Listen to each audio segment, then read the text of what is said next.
This is for the Victorinox officer's watch.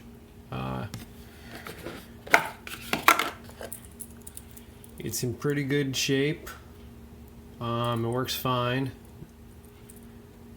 Can set the time and date.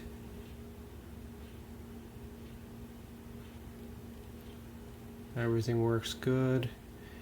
It lands close, almost perfectly on the markers. As you can see, the second hand. There's some scratches on the bracelet. I don't know if it's going to show up on the video, but they're there.